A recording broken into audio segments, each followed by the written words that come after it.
What's up, guys? It is Carly here bringing you day 27 of my 31 days of horror, and today I'm going to be talking about a movie from, I believe, 2016, and that is The Neon Demon. So Neon Demon, this movie essentially follows this girl, Jessie. She's like this young teen girl who moves to Los Angeles with aspirations to become a model, and when she gets there, she soon is pretty much told that she is a natural beauty and has what it takes to kind of rise to the top really quickly. So of course she starts like kind of taking it by storm and trying to become the next big model, but she is faced with a lot of jealousy of women who wish that they could have, her natural beauty and all that, and then things kind of start escalating from there, and stuff, gets a little bit crazy. So, reason I watched this is for my podcast, the Movie vs. Movie podcast, where we're going to compare this one to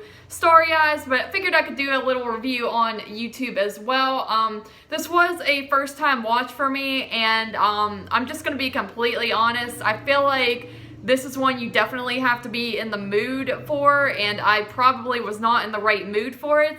I had actually watched Starry Eyes before it, and I had heard that these movies are very, very similar, so I thought, oh, I'm definitely gonna like this because I do enjoy Starry Eyes, but going into this one, right off the bat, you see it's very, very different from Starry Eyes. The only similarity really is the general plot, where you have a young girl who, is aspiring to be the next big star, and goes through different struggles. So in that case, they are similar, but other than that, this movie is very, very artsy and very symbolic, and it's got one of those bright, I guess you could say neon color schemes going on, which I typically enjoy. I really enjoy artsy films, just they're visually stunning, and this movie definitely is visually stunning.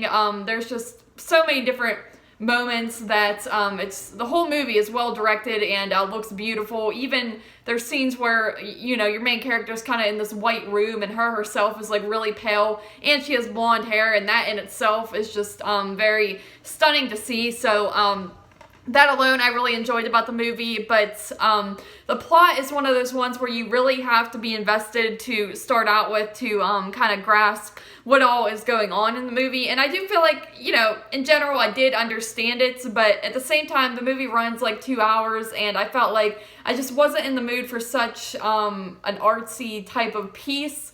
So I did not give it my full attention span, I guess you could say, but that definitely kind of hurts it for me. Other than that, though, I think, the performances are really powerful in the film, and, like I said, visually very stunning, and one that I do definitely want to revisit. It does have, I can definitely see the similarities with this and Starry Eyes, because you do have the main girl dealing with these women who are very just jealous of her beauty, and it just shows how ugly the jealousy can get and how scary that can be like a young girl, and you're not really trying to be full of yourself or anything, but other people look at you like you're this, high and mighty power, and they're going to be mean to you either way, whether you're stuck up or not. So I always enjoy messages like that, because, it can be very true to life, and I think they do a good job of portraying that in this movie. There are some great scenes of just hatred and jealousy going on in the film that I really enjoy.